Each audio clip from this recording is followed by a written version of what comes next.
Nagsisimula ang araw sa isang magulong palengke kung saan ang pang-araw-araw na gawain ay nagtatago ng mga pang-aabusong wala nang nangangahas na kwestiyonin. Isang mahinang matandang babae ang bumagsak sa bigat ng 100 kilo habang ang mga tinging may sala ay umiiwas sa pagharap sa kalupitan. Ngunit isang milyonaryo, simple sa pananamit, ang pumutol sa siklo sa 1 kilos na bumasag sa kolektibong katahimikan. Ang hindi inaasahan ng lahat ay ang lalaking iyon ang nawawalang anak ng babae at ang kanyang pagdating ay magbabago sa lahat. Kung interesado ka sa kwentong ito, huwag kalimutang mag-subscribe sa aming channel at sabihin sa amin kung saang lungsod mo kami pinapanood. Tuloy na tayo. Dahan-dahang sumisikat ang araw sa Maynila, kinukulayan ng kahel ang mga gusaling yumayakap sa syudad. Sa palengke ng Divisoria, ang mga unang sinag ng araw ay nakikipag-agawan pa sa mga madilaw na ilaw na nakasabit sa mataas na kisame na nagbibigay liwanag sa makikitid na pasilyo kung saan ang amoy ng mga hinog na prutas ay humahalo sa matapang na aroma ng bagong salang na kapeng barako. Ito ay isang lugar na puno ng buhay kung saan ang mga boses ay nagsasalubong sa mga apurahang tawaran, kung saan ang mga kariton ay umuugong sa gasgas na sahig at kung saan bawat umaga ay nagdadala ng pangako ng isa na namang araw ng pakikibaka. Ang palengkeng iyon ang tumitibok na puso ng distrito, buong henerasyon ang lumaki sa pagitan ng mga pwestong iyon, natututo ng sining ng pagbili at pagbebenta, ng pakikipagtawaran at pag-iral. Ang mga pader na ladrilyo ay nag-iingat ng mga kwento ng mga dekada, mga marka ng mga dating baha, mga ukit ng kutsilyo na may pangalan ng mga magkasintahang nagmamahalan, mga graffiti ng mga kupunan ng basketball sa pangunahing pasilyo, siksikan ang mga tindahan, nag-aalok ng sari-saring bagay, mga sariwang gulay na pinitas sa madaling araw, kesong puti na nakabalot sa puting tela, mga buhay na manok na pumuputak sa mga hawlang gawa sa kahoy, mga pampalasang nagpapabango sa hangin na may pangako ng masaganang tanghalian. Kilalang-kilala ni Aling Irene ang sahig na iyon. Ang kanyang mga paang nakayapak, na protektado lamang ng mga lumang tsinelas na hindi na kumakapit ng maayos, ay tumatapak doon sa loob ng mahigit 3 dekada. Dumating siya sa palengke na bata pa, buntis sa unang anak, naghahanap ng marangal na trabaho para masuportahan ang darating na sanggol. Noong panahong iyon, malakas ang kanyang mga braso, matatag ang kanyang mga binti, at nagbubuhat siya ng mga kahon ng walang reklamo, ipinagmamalaki ang bawat sentimong kinita mula sa pawis ng sariling noo. Ngunit naging malupit ang mga taon. Sinisingil ng buhay ang bawat kulubot, bawat masakit na kasukasuan, bawat gabing kulang sa tulog. Ngunit sa umagang iyon, sa edad na 68, tila mas mabigat ang kanyang katawan kaysa dati. Ang nanginginig niyang mga kamay ay nakahawak sa isang sako ng 100 kilong patatas at ang kanyang mga tuhod na namamaga dahil sa rayuma na hindi kailanman nagamot ay nagbabantang bumigay anumang sandali. Huminga siya ng malalim, sinusubukang humanap ng lakas kung saan wala na at hinila ang bigat ng buong determinasyon na natitira pa sa kanya. Halos hindi umangat ang sako sa sahig. Nakaramdam si Irene ng matinding kirot na umakyat sa kanyang gulugod, napakalakas na isang hindi sinasadyang daing ang kumawala sa kanyang mga labi. Ngunit hindi siya maaaring tumigil, hindi niya maaaring tanggihan ang trabaho. Ang kanyang mga apo, sina Julio at Marcela, ay naghihintay sa bahay at halos walang laman ang kanilang ref. Naubos ang pera para sa buwan noong nakaraang linggo at ang kakarampot na halagang inaalok ni Celia Hernandez, ang may-ari ng palengke, ang pagkakaiba sa pagitan ng pagkain at pagtulog ng gutom. Si Celia ay isang babaeng may kahangahangang presensya. Matangkad, malapad ang balikat, pinamumunuan niya ang lugar na iyon na parang isang personal na imperyo. Ang kanyang boses ay umaalingaw-ngaw sa mga pasilyo na may autoridad na walang sinumang nangangahas na hamunin. Alam ng lahat na ang pagbangga kay Celia Hernandez ay nangangahulugang pagkawala ng kabuhayan, pagpapalayas sa teritoryong iyon kung saan marami ang umaasa sa mga mumo para mabuhay. Hindi lang siya mahigpit, siya ay malupit na may nakakatakot na naturalesa na para bang ang pagdurusa ng iba ay isang kinakailangang bahagi ng kaayusan ng mga bagay. Noong umagang iyon, pinapanood ni Celia si Irene na nakakrus ang mga braso, isang ngiti ang nakapaskil sa gilid ng kanyang bibig. Alam niyang hindi kayang buhatin ng matanda ang bigat ng mag-isa. Alam niya at wala siyang pakialam. Sa halip, mayroong isang bagay sa kanyang tingin na tila nagagalak, isang madilim na kasiyahan sa pagtingin kung hanggang saan maaaring umabot ang desperasyon ng isang tao. Sinubukan ni Aling Irene na buhatin muli ang sako. Nanginginig ang kanyang mga braso, sumisigaw sa protesta ang kanyang mga kalamnan, ngunit hindi siya sumuko. Hindi siya maaaring sumuko. Sa kanyang paligid, ang mga mangangalakal at tindero ay umiiwas ng tingin, nagkukunwaring hindi nakikita, masyadong abala sa kanilang sariling mga alalahanin. Ang ilan ay nakakaramdam ng hiya, ang iba ay takot, ngunit walang kumikilos. Ang kawalang katarungan doon ay naging bahagi na ng tanawin, hindi nakikita dahil sa paulit-ulit na nangyayari. Noon tuluyang bumigay ang kaliwang tuhod ni Irene. Bumagsak siya patagilid at ang sako ay tumumba na may malakas na kalabog na nagkalat ng mga patatas sa sahig. Agad ang sakit, matalas, na kumalat mula sa kanyang tuhod hanggang sa hita. Kinagat ni Irene ang kanyang labi upang pigilan ang pag-iyak, ngunit dumaloy pa rin ang mga luha, mainit at tahimik na dumadaloy sa kanyang kulubot na mukha habang sinusubukan niyang bumangon. Hindi lamang iyon luha ng pisikal na sakit.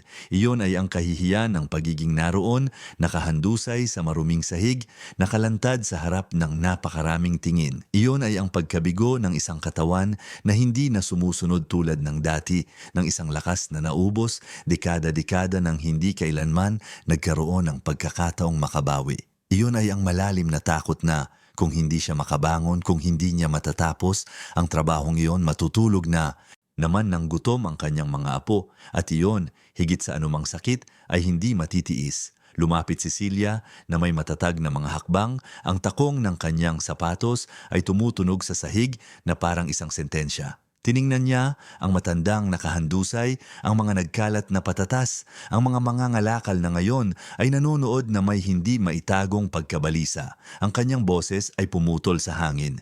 Hindi ka na nga makapagbuhat ng patatas, matandang walang silbi. Pulutin mo lahat yan sa sahig ngayon at kung may madumihan, ibabawas ko sa sahod mo. Ang mga salita ay bumagsak kay Irene na parang mga bato, ibinaba niya ang kanyang ulo, nahihiya, napahiya sa harap ng lahat at nagsimulang pulutin ang mga patatas isa-isa. Hindi pinapansin ang sakit sa kanyang mga tuhod, hindi pinapansin ang mga luhang pilit na dumadaloy, sanay na siya roon. Natutunan niya sa loob ng napakaraming taon na ang pagprotesta ay nagdudulot lamang ng mas maraming pagdurusa, na ang pagtanggap ng tahimik ang tanging paraan para mabuhay. Sa sandaling iyon, isang kakaibang presensya ang dumaan sa pasilyo. Ang mga hakbang ay matatag, ngunit hindi nagmamadali.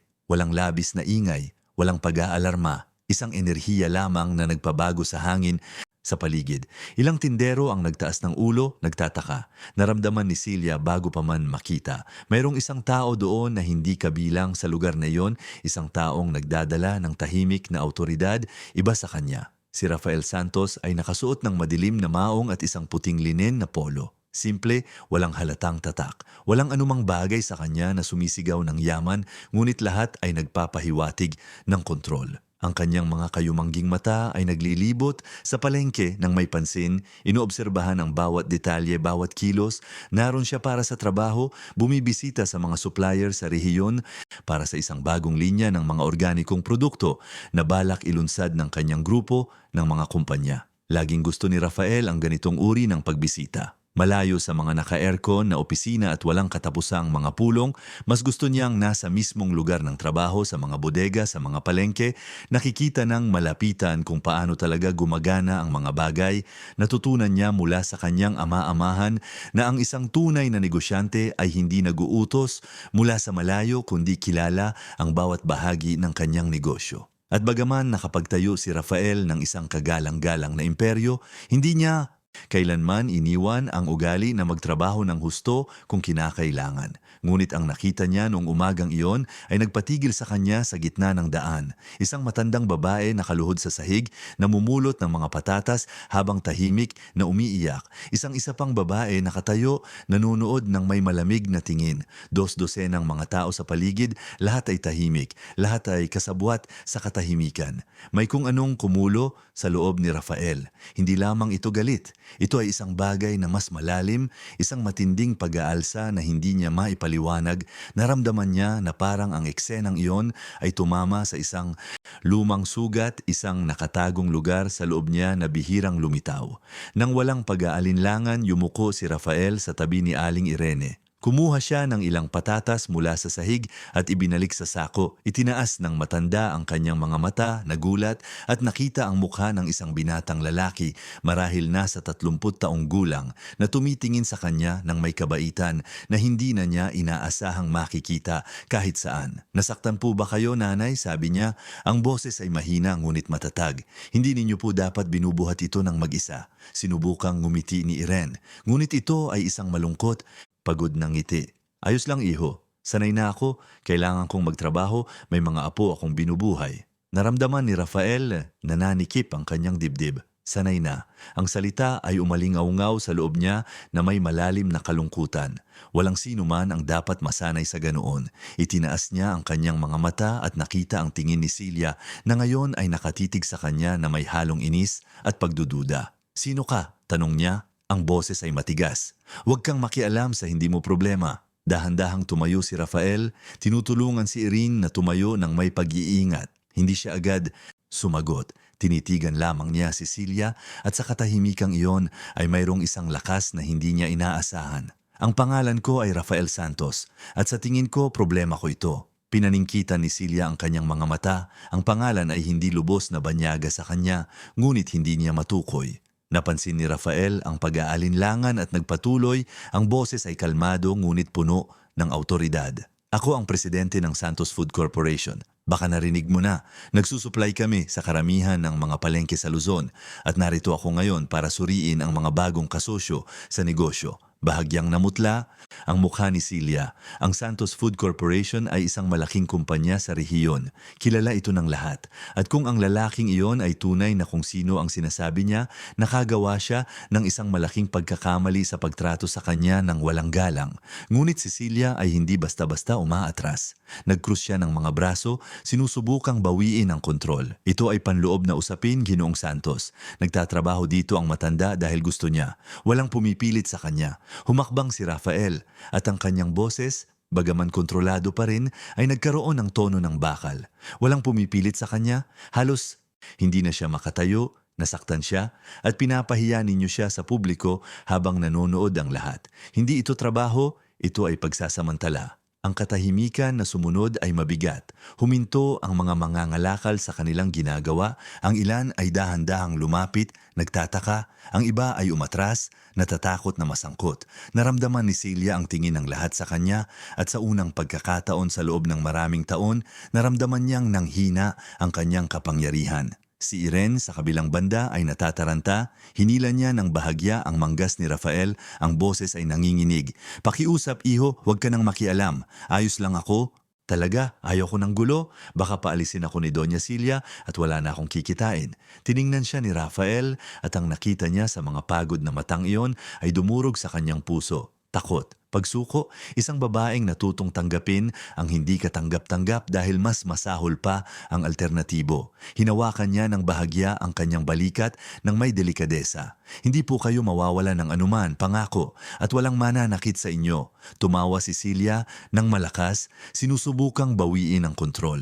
"Wala kang autoridad dito, Ginoong Santos. Akin ang palengkeng ito. Ako ang nag-uutos dito." Tinitigan siya ni Rafael at ang kanyang boses ay lumabas na mahina, ngunit bawat salita ay isang tiyak na suntok. "Kung gayon, marahil oras na para may sumuri kung paano ka mag-utos.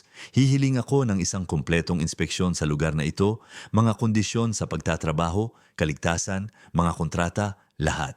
At kung matuklasan ko na ito ang pamantayan dito, na ang ibang tao ay tinatrato ng ganito, tinitiyak ko sa iyo na hindi magtatagal ang lisensya mo." Ang mukha ni Celia ay nagsara sa isang ekspresyon ng pigil na galit. Alam niyang hindi siya nagbibiro. Ang isang lalaking tulad ni Rafael Santos ay may impluensya, mga mapagkukunan, mga koneksyon. Maaari talaga siyang magdulot ng malubhang problema. Ngunit hindi susuko si Celia ng walang laban. "Panggigipit ito," sabi niya. Itinaas ang kanyang boses para marinig ng lahat.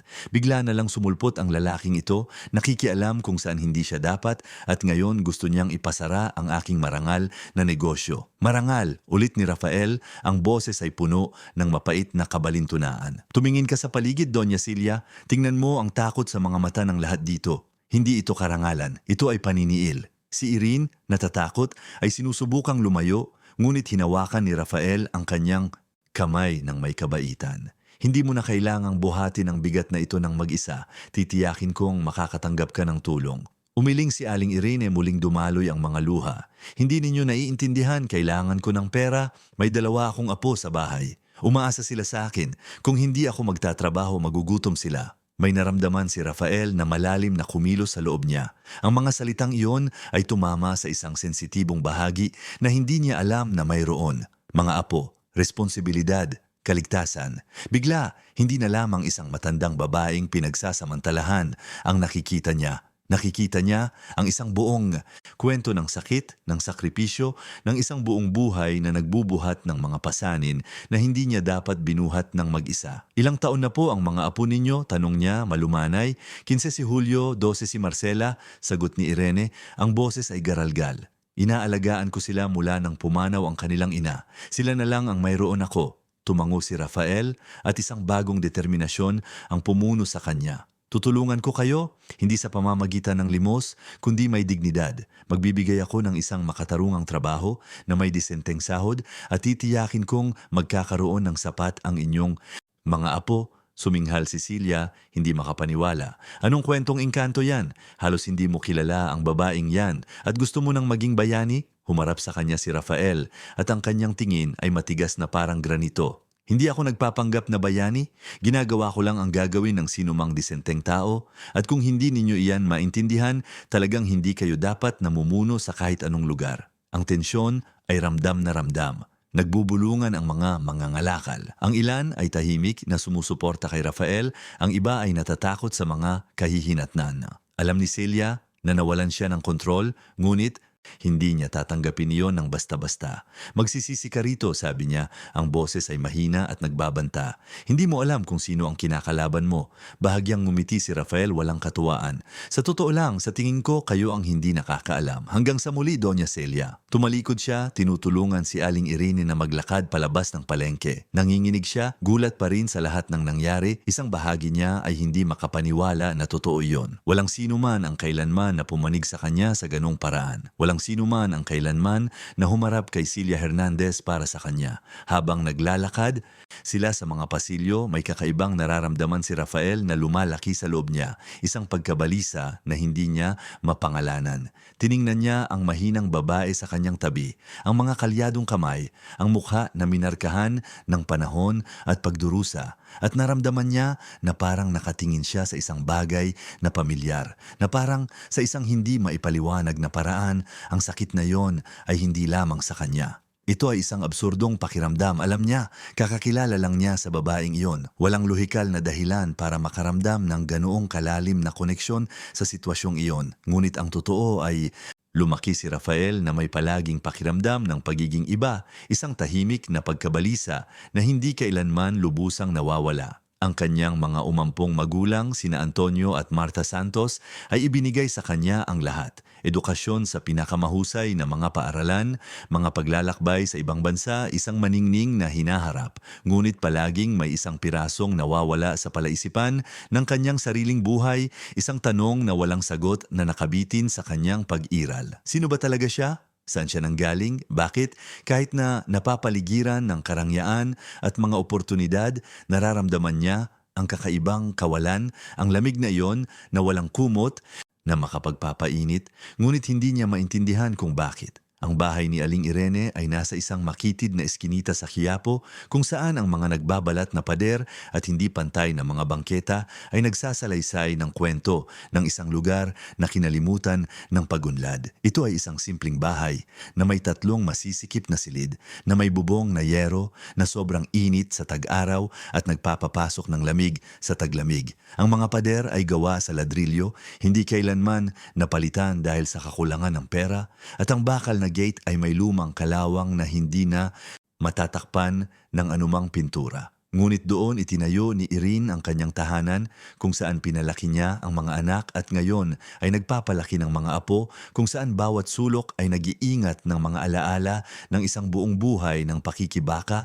at pagtitiis. Ang mga pader na iyon ay nakarinig ng mga iyak sa madaling araw, mga tawa ng bata, mga bulong na panalangin sa mga sandali ng desperasyon. Ipinilit ni Rafael na ihatid siya sa bahay noong umagang iyon. Sinubukan ni Irene na tumanggi. Nahihiya na ipakita ang kanyang kahirapan sa isang lalaking tulad niya, ngunit hindi tinanggap ni Rafael ang hindi bilang sagot. Tinawag niya ang kanyang driver, si Mang Andres, isang nasa katanghaliang gulang na lalaki na nagtatrabaho sa pamilya Santos sa loob ng maraming taon at hiniling na maingat na imaneho ang sasakyan patungo sa address na ibinigay ni Irene na nag-aatubili. Sa biyahe, pinanatili ni Irene ang kanyang mga kamay na magkakrus sa kanyang kandungan, ang mga mata ay nakatuon sa bintana na para bang hindi siya makapaniwala na naroon siya. Sa loob ng marangyang sasakyang iyon, tinatrato ng may kabaitan na tila kabilang sa isang mundong iba sa kanya. Tahimik na pinagmamasdan ni Rafael ang kanyang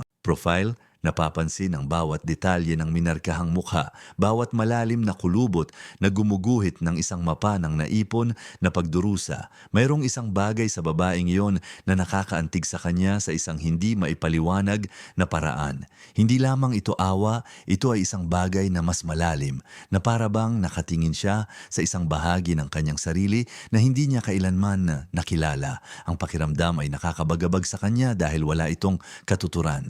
Lumaki siya sa yaman, hindi kailanman nagdanas ng pangangailangan, hindi kailanman nakilala ang gutom o pag-abandona. Kaya bakit siya nakakaramdam ng kakaibang koneksyon sa sakit na iyon? Nang makarating sila sa eskinita, nahirapan si Mang Andres na iparada ang sasakyan sa masikip na espasyo. Unang bumaba si Rafael at inalok ang kanyang kamay upang tulungan si Aling Irene. Tinanggap niya ito, nahihiya pa rin at dahan-dahang naglakad patungo sa gasgas na kahoy na pinto na papasok sa kanyang bahay. Bago pa man niya mabuksan, bumukas ang pinto. Dalawang teenager ang lumitaw, nanlalaki ang mga mata sa sorpresa nang makita ang kanilang lola na dumating sa ganoong sasakyan. Lola, bulalas ng mas matangkad na lalaki, halata ang pag-aalala sa kanyang boses. Anong nangyari? Nasaktan po ba kayo? Iyon si Julio, 15 anyos, payat ngunit matangkad para sa kanyang edad na may magulong kulot na buhok at isang matalinong tingin na nagpapakita ng isang taong maagang natutong bumasa sa mundo sa kanyang paligid. Sa tabi niya, si Marcela, 12 anyos, ay nakahawak sa kamay ng kanyang kapatid, ang malalaking mata ay nakatuon sa kanilang lola at sa estrangherong kasama niya. Ayos lang mga apo, sabi ni Irene, ang boses ay pagod. Nagkaproblema lang ako sa palengke, pero tinulungan ako ng binatang ito. Humakbang si Rafael, nag-aalok ng isang magiliw na ngiti. Ang pangalan ko po ay Rafael. Nahulog po ang lola ninyo pero ayos na siya. Gusto ko lang tiyakin na makakarating siya sa bahay ng ligtas. Tiningnan ni Julio si Rafael at pagkatapos ay ang kanyang lola nagdududa. Nagsalita ang kanyang likas na pagiging maprotekta. Kilala niya ang lugar na iyon, kilala niya ang mga panganib, kilala niya kung paano maaaring maging malupit o mapagkunwari ang mga tao. At ang isang mayamang lalaki na biglang lumitaw para tulungan ang kanyang lola ay hindi maganda ang dating. Salamat po sa paghatid sa kanya, sabi niya, ang boses ay pigil. Kami na po ang bahala sa kanya mula rito. Tumango si Rafael, iginagalang ang pagdududa ng binata, naiintindihan niya, ngunit bago tuluyang umalis, kinuha niya mula sa kanyang bulsa ang isang business card at iniabot kay Julio. Kung kailangan ninyo ng anuman, tawagan ninyo ako, seryoso ako. Kinuha ni Julio ang card, binasa ang nakalimbag na pangalan at nanlaki ang kanyang mga mata. Santos Food Corporation. Nakita niya ang pangalang iyon sa mga truck sa buong syudad, sa mga patalastas sa telebisyon. Ito ay isang napakalaking kumpanya at ang may-ari ay naroon sa pintuan ng kanilang bahay, nag-aalok ng tulong. Napansin ni Rafael ang pagbabago sa ekspresyon ng binata. Alam kong mukhang kakaiba, sabi niya, ang boses ay taos-puso. Ngunit ang nakita ko ngayon sa palengke ay hindi tama. At gusto ko talagang tumulong. Hindi dapat nagpapakamatay sa trabaho ang lola ninyo sa ganong paraan. Karapat dapat siya sa dignidad, sa pahinga. Si Marcela, na hanggang noon ay tahimik, ay humakbang. Ang kanyang boses ay malambot, halos isang bulong.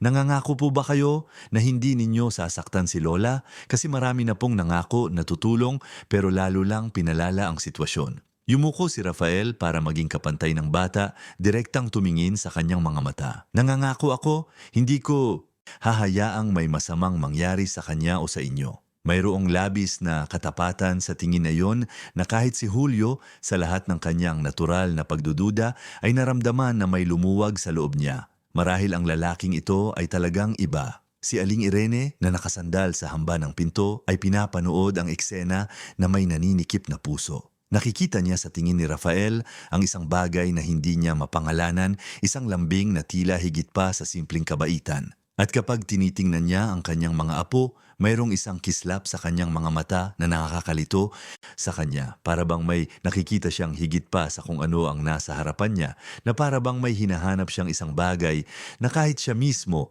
ay hindi alam kung ano. Nagpaalam si Rafael na may isang tango at bumalik sa sasakyan.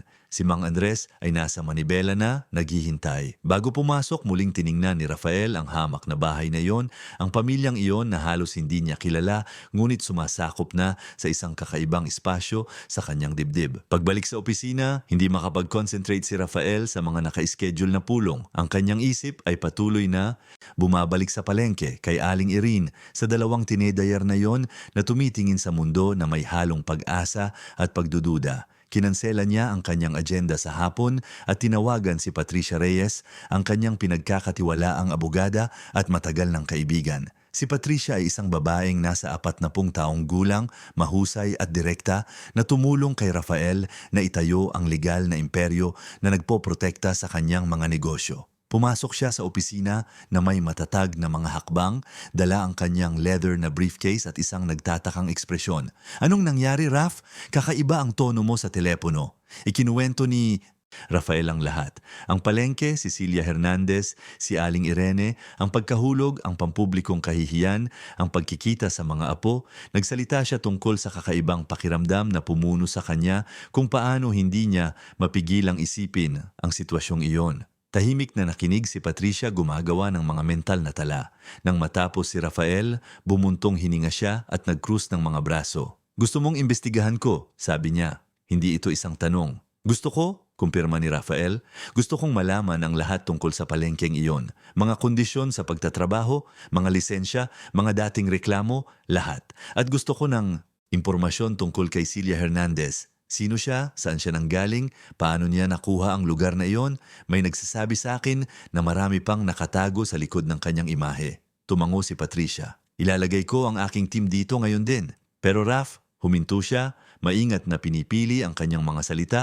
Bakit ka masyadong sangkot dito? Huwag mo akong masamain, marangal na gusto mong tumulong, pero kilala kita sa loob ng maraming taon at hindi pa kita nakitang ganito kapersonal na namuhunan sa isang bagay na tulad nito. Natahimik si Rafael sandali, siya mismo ay hindi alam kung paano sagutin ang tanong na iyon. Paano ipapaliwanag ang isang pakiramdam na lumalaban sa lohika? Paano ilalagay sa mga salita ang malalim na pagkabalisa na nararamdaman niya tuwing iniisip niya ang matandang babaeng iyon, ang mga apo na iyon, ang tahimik na kawalang katarungan na nangyayari araw-araw nang walang sinumang gumagawa ng anuman? Hindi ko alam, Pat. Sa wakas ay inamin niya. Alam ko lang na kailangan kong gawin ito. May nagsasabi sa akin sa loob na mahalaga ito. Mas mahalaga kaysa sa naiintindihan ko ngayon. Pinag-aralan siya ni Patricia ng matagal, pagkatapos ay tumango. Sige, sisimulan ko ang investigasyon. Ipapabatid ko sa iyo ang lahat. Samantala, pabalik sa palengke, galit na galit si Celia Hernandez. Ang kahihiyan noong umagang iyon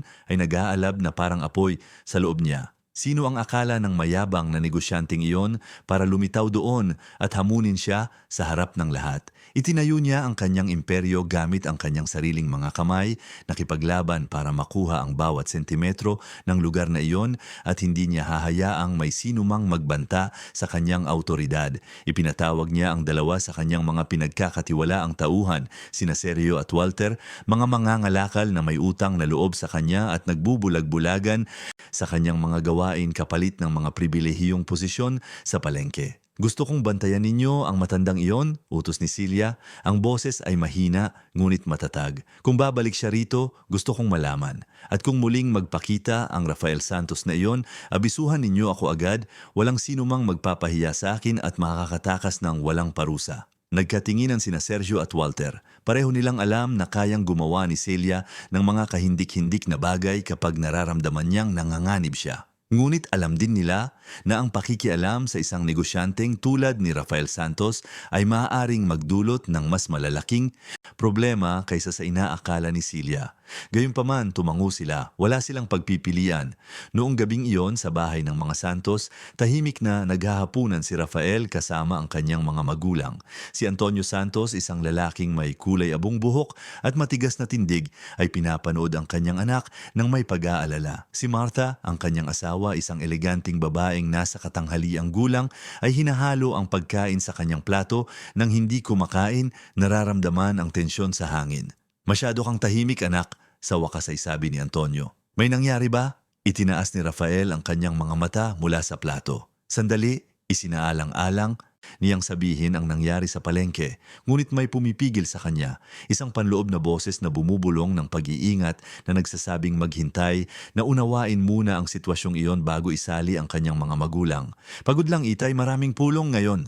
Hindi kumbinsido si Antonio, ngunit hindi na siya nagpumilit. Si Martha, sa kabilang banda, ay pinag-aaralan ang mukha ng kanyang anak na may likas na pakiramdam ng isang ina na hindi kailanman nagkakamali. Kilala niya si Rafael nang higit kanino man, pinalaki niya ang batang iyon mula pagkabata, nakita niya ang bawat yugto ng kanyang buhay. At alam niya kapag may bumabagabag sa kanya. Mamaya, nang si Rafael ay nasa kanyang silid na, tahimik na pumasok si Martha, dala ang isang tasa ng salabat tulad ng ginagawa niya mula pa noong bata pa siya. Dinala ko ang salabat mo, sabi niya ng malumanay. Ngumiti si Rafael, tinanggap ang tasa. Salamat, inay.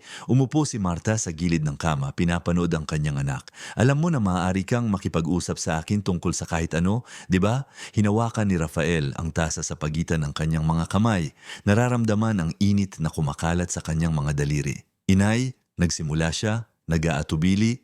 Kayo ni Itay ay laging tapat sa akin tungkol sa aking pag-aampon. Laging alam ninyo na kailangan kong malaman ang katotohanan kahit na hindi ito madali. Nanigas si Martha. Lagi, kumpirma niya, ang boses ay maingat. Bakit mo ito tinatanong ngayon? Hindi agad sumagot si Rafael. Tinitigan niya ang salabat, nakikita ang kanyang baluktot na refleksyon sa madilim na ibabaw ng likido. Mayroon ba kayong anumang impormasyon tungkol sa aking tunay na ina? Kahit ano? Naramdaman ni Martha na nanikip ang kanyang puso. Ito ay isang pag-uusap na kinatatakutan niya sa loob ng maraming taon. Alam na darating ito isang araw. Napakaliit ni Rafael nang dumating siya sa kanila, ilang linggo pa lamang, dinala sa pamamagitan ng isang proseso ng pag-aampon na, noong panahong iyon, ay hindi gaanong malinaw. Anak, sabi niya, ang boses ay nanginginig. Alam mo na ang impormasyon ay napakalimitado noong panahong iyon. Alam lang namin na ipinagkatiwala ka ng isang babaeng walang kakayahang magpalaki ng isang sanggol. Ang ospital ang namagitan sa lahat at tinanggap ka namin bilang isang regalo mula sa Diyos. Pero hindi mo siya nakilala? Hindi ka nagkaroon ng kontak? Hindi.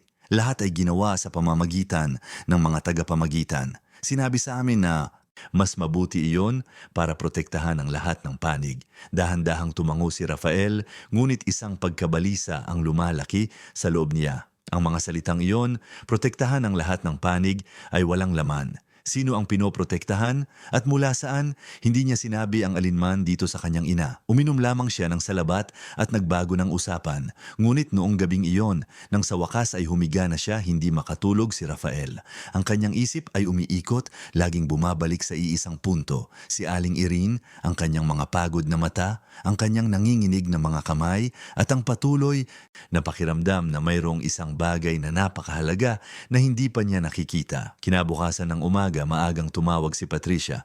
Raf, kailangan mong pumunta sa opisina. Sinimulan na namin ang investigasyon at may nakita kaming ilang napaka-interesanting bagay tungkol sa palengke at kay Celia Hernandez. Umalis si Rafael ng bahay bago pa man mag-almusal, mabilis na nagmamaneho patungo sa sentral na opisina ng Santos Food Corporation. Pagdating niya, si Patricia ay nasa silid pulungan na may mga dokumentong nakakalat sa mesa at isang seryosong ekspresyon sa kanyang mukha. Anong nalaman mo, Pat? Huminga ng malalim si Patricia. Si Celia Hernandez, ang pumalit sa pamamahala ng palengkeng iyon, 12 taon na ang nakalilipas sa pamamagitan ng isang kahina-hinalang transaksyon. Ang dating may-ari, isang matandang lalaki, ay inilipat ang lahat sa kanya bago pumanaw, sinasabing siya ay isang malayong pamangkin. Ngunit walang mga tala ng pamilya na nagpapatunay sa pagkakamag-anak na iyon. Lumapit si Rafael sa mesa, sinusuri ang mga dokumento. Magpatuloy ka. Bukod pa rito, mayroong hindi bababa sa 15 reklamo na naka-archive tungkol sa hindi sapat na mga kondisyon sa pagtatrabaho, pagsasamantala sa mga empleyado at mga irregularidad sa buwis. Lahat ay pinatahimik o binaliwala. May nagpoprotekta sa kanya, Raf, isang taong may impluensya. Naramdaman ni Rafael ang galit na lumalaki sa loob niya. At tungkol kay Aling Irene, may nakuha ka bang impormasyon? Nagatubili si Patricia. Inaalam ko pa pero sa ngayon, ang basic lang ang mayroon ako. Irene Santos, 68 taong gulang, byuda, nagpapalaki ng 2 apo. Ngunit may kakaiba sa kanyang mga lumang tala. Mayroong isang puwang, isang panahon ng ilang buwan, mga 30 taon na ang nakalilipas kung saan walang anumang tala tungkol sa kanya kahit saan, para siyang naglaho sa mapa. Naramdaman ni Rafael ang isang kilabot na gumapang sa kanyang gulugod, 30 taon. Siya ay eksaktong 32 taong gulang. Ang pagkakataon ay masyadong nakakabagabag para balewalain. Ipagpatuloy mo ang investigasyon, sabi niya. Ang boses ay matatag ngunit puno ng isang emosyon na hindi niya maitago. Gusto kong malaman ang lahat.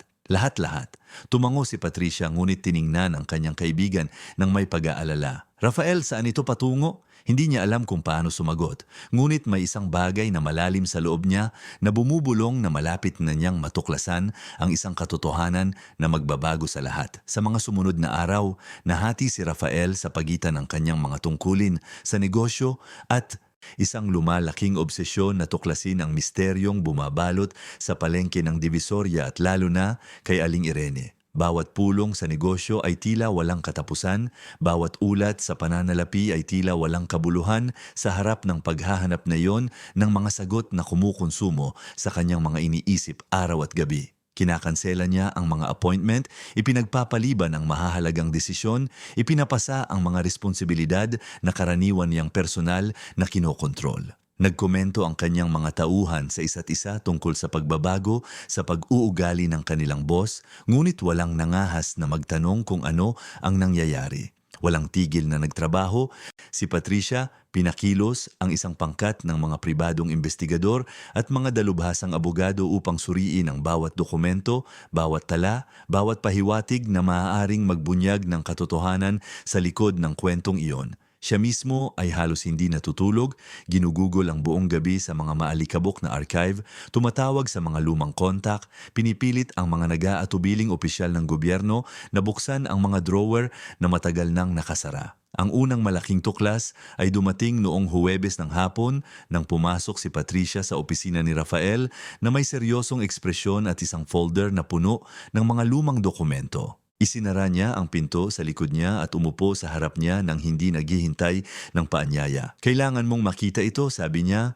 Binubuksan ang folder at ikinakalat ang mga naninilaw na papel sa mesa. Yumuko si Rafael, sinusuri ang mga dokumento. Ito ay mga lumang tala ng ospital, ang ilan ay kupas na ang tinta dahil sa panahon. Ano ito? Ito ay mga dokumento mula sa ospital ng Santa Teresita, ang ospital kung saan nanganak si Aling Irene, 32 taon na ang nakalilipas. Paliwanag ni Patricia, ang kanyang boses ay maingat na kontrolado.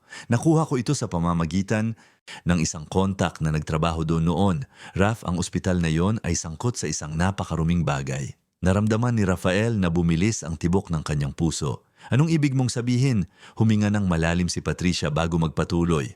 Sa pagitan ng huling bahagi ng dekada 80 at kalagitnaan ng dekada 90, ang ospital ng Santa Teresita ay nakilahok sa isang sindikato ng mga ilegal na pag-aampon. Kinukuha nila ang mga sanggol mula sa mga mahihirap na babae, mga mahina, madalas na mga dalagang ina o nasa lansangan, at ibinibigay ang mga batang ito sa mga mayayamang pamilya sa pamamagitan ng mga tagapamagitan. Sinasabihan ng mga ina na ang mga sanggol ay ipinanganak na patay o may malubhang problema sa kalusugan. Marami ang hindi man lang nakikita ang mga katawan. Naramdaman ni Rafael ang isang lamig na gumapang sa kanyang gulugod. Bahagyang nanginginig ang kanyang mga daliri nang kunin niya ang isa sa mga dokumento. Tila lumiit ang silid, bumigat ang hangin na para bang ang mga pader ay nagsasara sa kanyang paligid. Pero hindi ito maaaring totoo. Paano nangyari ang isang bagay na tulad nito nang walang sino mang nakakaalam? Nalaman din, sa huli, sabi ni Patricia, malungkot.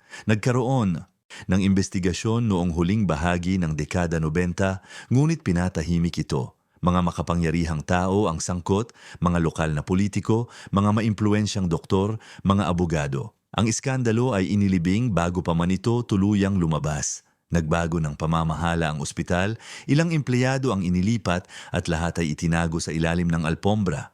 At ilang pamilya ang nawasak sa prosesong ito? Tanong ni Rafael, ang boses ay puno ng galit na halos hindi niya makontrol. Ilang ina ang umiyak para sa mga anak na hindi kailanman namatay. Ilang bata ang lumaki nang hindi alam kung saan sila nanggaling.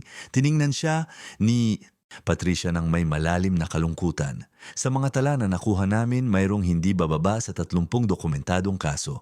Ngunit maaaring mas marami pa. Maraming mga file ang sinunog o sinadyang nawala. Sumandal si Rafael sa kanyang upuan, sinusubukang iproseso ang impormasyong iyon. At si Aling Irene ay nasa ospital na yon, isa siya sa mga biktima, tumango si Patricia, idinulas ang isa pang dokumento sa mesa. Ito ang tala ng kanyang pagpasok. Irene Santos, 19 na taong gulang noon, dalaga, walang malapit na pamilya. Pumasok siya na naglelabor at sinabihan 3 araw pagkatapos na ang sanggol ay may malubhang komplikasyon at hindi nakaligtas. Walang katawan na ibinigay sa kanya, walang death certificate na inisyo, wala. Kinuha ni Rafael ang papel na may nanginginig na mga kamay. Binasa niya ang bawat salita, bawat malamig at burokratikong detalye na nagbubuod sa isang mapangwasak na trahedya ng tao. Isang batang babae, nag-iisa na wala ng anak nang hindi man lang makapagpaalam, nang hindi makaiyak sa harap ng isang puntod, nang walang mapaglalagyan ng kanyang mga bulaklak o luha. Sino ang responsableng doktor? Tanong niya. Ang boses ay tensyonado, itinuro ni Patricia ang isang pangalan sa dokumento. Dr. Armando Pacheco, siya ang pinuno ng maternity ward noon. At hulaan mo kung sino ang pumirma sa mga papeles ng iyong pag-aampon, Raf? Ipinikit ni Rafael ang kanyang mga mata. Hindi niya kailangan pang sabihin ito. Alam na niya ang sagot bago pa man lumabas ang mga salita sa kanyang bibig. Ang parehong doktor, bulong niya, ang parehong doktor, kumpirma ni Patricia, ang boses ay mabigat. Si Dr. Armando Pacheco ang namagitan sa iyong pag-aampon, Rafael. Siya ang nagbigay sa iyo sa iyong mga magulang. At ayon sa mga tala, 2 linggo ka pa lamang nang mangyari iyon. Ang katahimikan na sumunod ay mabigat, nakakasakal.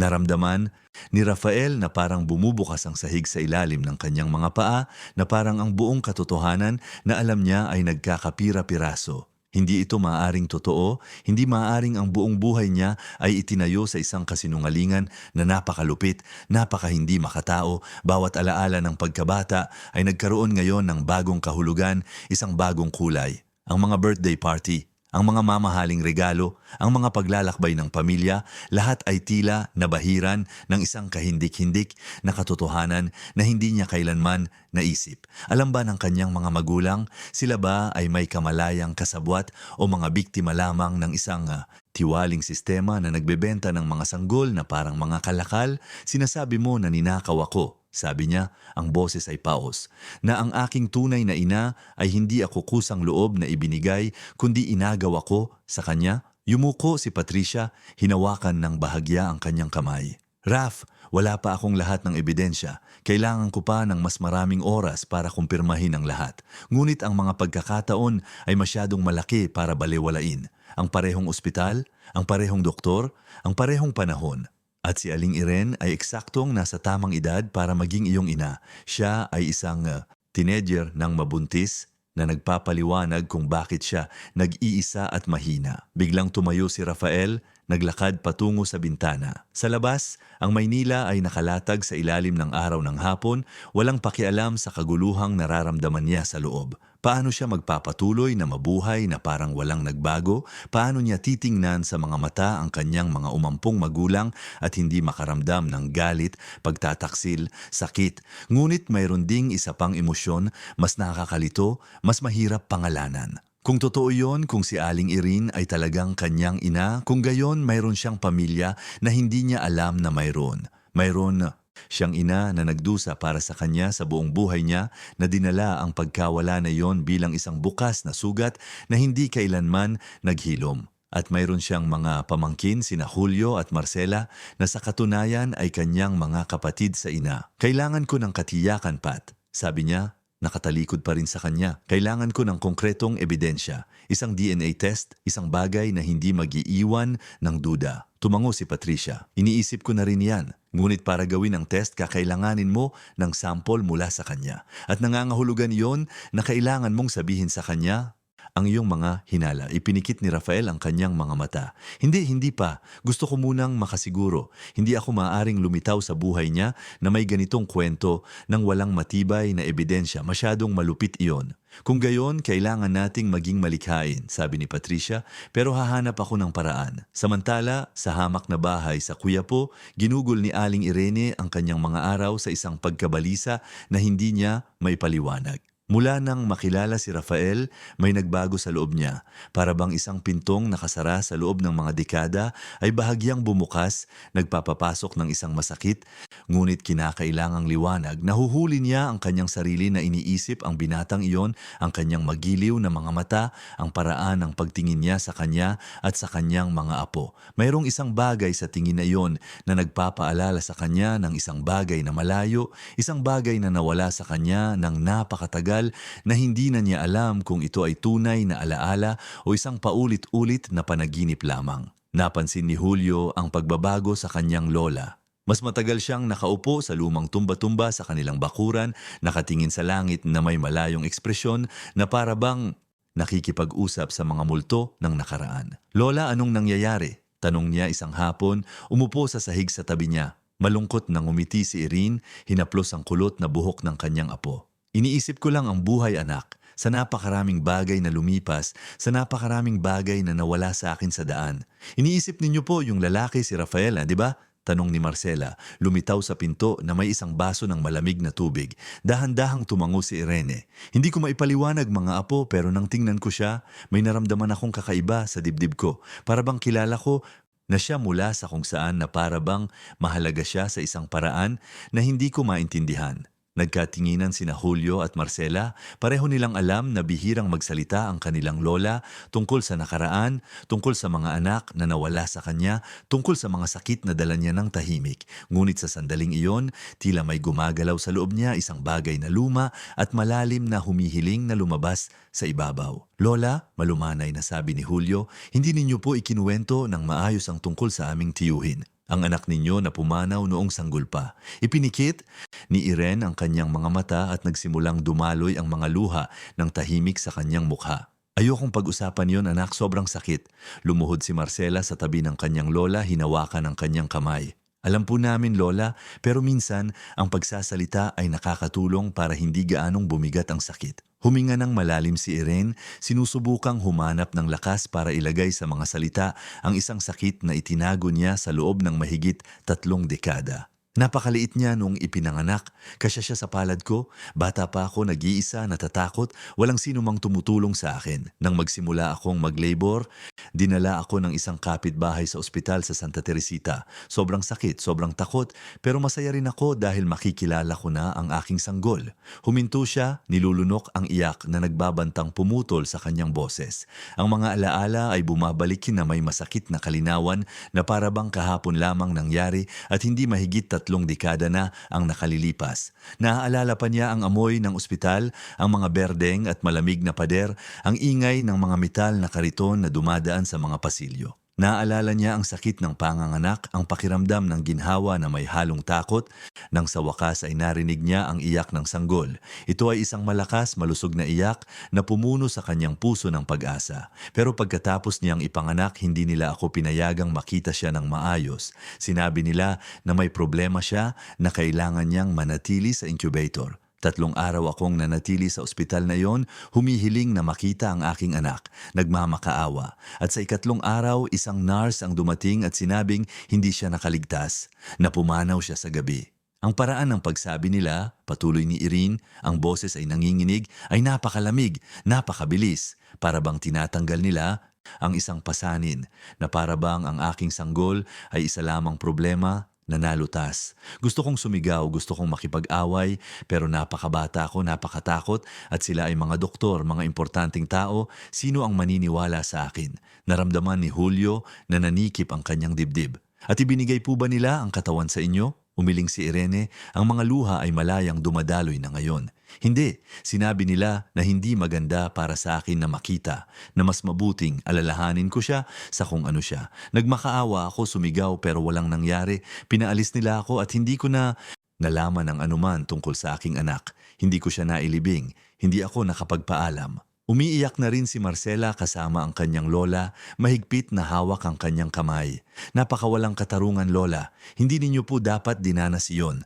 Pinunasan ni Irene ang kanyang mga luha gamit ang likod ng kanyang kamay. Ang buhay ay hindi laging makatarungan anak. Natututunan natin iyan ng maaga kapag ipinanganak tayong mahirap. Ngunit lagi kong dinala ang aking anak sa aking puso, lagi ko siyang pinapangarap, lagi kong tinatanong sa aking sarili kung ano kaya siya, kung nabuhay siya. Magkakaroon kaya siya ng aking mga mata? Ang aking paraan ng pagngiti? Magiging masaya kaya siya? Niyakap ni Julio ang kanyang lola ng mahigpit. Napakamatapang ninyo lola at hanggang ngayon. Noong gabing iyon, nakatanggap si Rafael ng tawag mula kay Patricia. Nakakuha siya ng isang pakikipagkita sa isang taong maaaring magbago sa lahat. Raf, kailangan mong pumunta rito bukas ng umaga. Nahanap ko ang isang dating empleyado ng ospital ng Santa Teresita. Siya ay isang nurse sa maternity ward noong panahong nanganak si Aling Irene at handa siyang magsalita. Naramdaman ni Rafael ang isang halo ng pag-asa at takot. May alam ba siyang konkreto? Sabi niya, marami siyang alam. At mayroon siyang mga dokumento na itinago niya sa loob ng lahat ng mga taong ito sa takot na masira ang mga ito. Raf, tila talagang nagsisisi siya at gustong gawin ang tama kahit na matapos ang napakatagal na panahon. Naka-schedule ako para bukas ng 9:00 ng umaga. Pupunta ka ba? Hindi nag-atubili si Rafael. Pupunta ako. Kinabukasan ng umaga dumating si Rafael sa opisina bago ang takdang oras. Kinakabahan siya, balisa, nararamdaman na parang malapit na siyang tumawid sa isang portal na walang pagbabalik. Ginugol niya ang buong gabi na gising, inaalala ang bawat sandali ng kanyang pagkabata, bawat pag-uusap sa kanyang mga magulang, naghahanap ng mga senyales na marahil ay binaliwala niya, tinitigan niya ng ilang oras ang nag-iisang larawan niya noong sanggol, ang malabong imahe niya na nakabalot sa isang kumot, sinusubukang humanap ng isang bagay na magpapatunay o magpapabulaan sa kanyang mga hinala. Maingat siyang nagbihis noong umagang iyon na parabang naghahanda para sa isang labanan. Hindi niya alam kung ano ang ibubunyag ng pagtatagpong iyon, ngunit alam niyang hindi na magiging pareho ang kanyang buhay pagkatapos ng araw na iyon. Naroon na si Patricia, kasama ang isang babaeng nasa 60 taong gulang, may kulay abong buhok na nakatali sa isang bun, mga pagod ngunit determinadong mata. Mayroon siyang tahimik na dignidad, isang lumang kalungkutan na tila humubog sa bawat linya ng kanyang mukha. Rafael, ito si Aling Benita Cruz. Nagtrabaho siya sa ospital ng Santa Teresita sa loob ng 15 taon. Kinawayan ni Rafael ang kanyang kamay, napansin kung paano ito bahagyang nanginginig. Ikinagagalak ko po kayong makilala, Aling Benita. Nagpapasalamat po ako sa pagpayag ninyong makipag-usap sa amin. Tumango si Benita, maingat na umupo. Tingnan mo, iho, matagal ko nang dinala ang bigat na ito sa aking konsensya. Marami akong nakitang mali. Sa ospital na yon, maraming inang nagdurusa, maraming batang kinukuha, at hindi ako nagkaroon ng lakas ng loob na magsumbong dahil natatakot ako, takot na mawalan ng trabaho, takot sa ganti. Ngunit ngayong matanda na ako, ayokong mamatay na daladala ang mga lihim na ito. Umupo si Rafael sa harap niya, magkakaugnay ang mga kamay. Sabihin ninyo po sa akin ang lahat, pakiusap. Huminga ng malalim si Benita at nagsimulang magsalita. At sa bawat salita, unti-unting gumuho ang mundo ni Rafael, nagbubunyag ng isang katotohanan na sabay na mapangwasak at nagpapalaya. Ang sumunod na umaga ay mabigat para kay Rafael. Ginugol niya ang gabi sa bahay ni Aling Irene, nag-uusap hanggang madaling araw, pinupunan ang mga puwang ng 32 taon ng paghihiwalay. Ikinuwento ni Irene ang kanyang buhay, ang mga paghihirap, ang mga anak na pinalaki niya pagkatapos, ang anak na babae na maagang pumanaw at iniwan sina Julio at Marcela. Si Rafael naman ay nagsalita tungkol sa kanyang pribilehiyong pagkabata, sa patuloy na pakiramdam ng hindi pagiging kabilang, sa kawalan na ngayon ay sa wakas ay may katuturan. Ngunit may isang pag-uusap pa na kailangan ni Rafael at ito ay mabigat na parang tingga sa kanyang dibdib. Kailangan niyang harapin sina Antonio at Martha Santos. Kailangan niyang tingnan sa mga mata ang mga taong nagpalaki sa kanya at hingin ang katotohanan. Dumating siya sa mansyon ng mga Santos pagkatapos ng 9:00 ng umaga. Ang bahay ay kahanga-hanga na may mga hardin na walang kapintasan at isang arkitektura na sumisigaw ng lumang yaman. Lumaki si Rafael doon, tumakbo sa mga pasilyong iyon noong bata pa, nag-aral sa aklatang iyon, naghapunan sa mesang iyon sa loob ng libu-libong gabi. Ngunit sa sandaling iyon, habang tinitingnan ng malaking gusaling iyon, naramdaman niyang siya ay isang estranghero. Si Martha ay nasa sala, umiinom ng tsaa at nagbabasa ng dyaryo nang pumasok si Rafael. Itinaas niya ang kanyang mga mata at ngumiti, ngunit namatay ang ngiti nang makita niya ang ekspresyon sa mukha ng kanyang anak. Rafael, anong nangyari? Mukha kang pagod na pagod. Nasaan si Itay? Nasa opisina, sumasagot ng mga email. Bakit? Anong nangyari? Hindi sumagot si Rafael. Umakyat siya sa hagdanan na may matatag na mga hakbang patungo sa opisina ni Antonio. Kumatok siya isang beses sa pinto at pumasok nang hindi naghihintay ng sagot. Si Antonio ay nakaupo sa likod ng mesa na gawa sa mahogany. Ang kanyang salamin sa pagbabasa ay nakapatong sa kanyang ilong, nagtatype sa computer. Anak, anong sorpresa? Wala ka bang mga pulong ngayon? Ikansela mo ang lahat ng ginagawa mo, sabi ni Rafael. Ang boses ay matigas. Kailangan nating mag-usap, kayo ni Inay. Ngayon. Dahan-dahang inalis ni Antonio ang kanyang salamin, pinag-aaralan ang mukha ng kanyang anak. Mayroong isang bagay doon na hindi pa niya nakikita dati. Isang halo ng galit, sakit at determinasyon na nag-iwan sa kanya ng pagkabalisa. Kilala niya ang tingin na yon dahil siya mismo ang nagturo kay Rafael na panatilihin ang kahinahunan kahit sa pinakamahihirap na sitwasyon. Ngunit ngayon, ang kahinahunan na yon ay basag, nagbubunyag ng isang bagyo ng mga emosyon sa ilalim. Sige, bababa tayo. Nagtipon silang tatlo sa sala. Umupo sina Martha at Antonio sa tabi ng isa't isa sa leather na sofa. Ang parehong sofa kung saan umupo si Rafael ng 1,000 beses noong bata pa siya para mag-usap tungkol sa araw sa paaralan. Ngunit ngayon, lahat ay tila iba, na para bang nakikita niya ang lugar na iyon sa unang pagkakataon. Nanatiling nakatayo si Rafael, nakakrus ang mga braso. Nakatingin sa kanila ng may intensidad na nagpabigat sa hangin. Nalaman ko na ang katotohanan, nagsimula si Rafael ng walang paligoy-ligoy. Tungkol sa aking pag-aampon, tungkol sa kung saan ako nanggaling, at tungkol sa papel ninyo sa lahat ng ito. Namutla si Martha.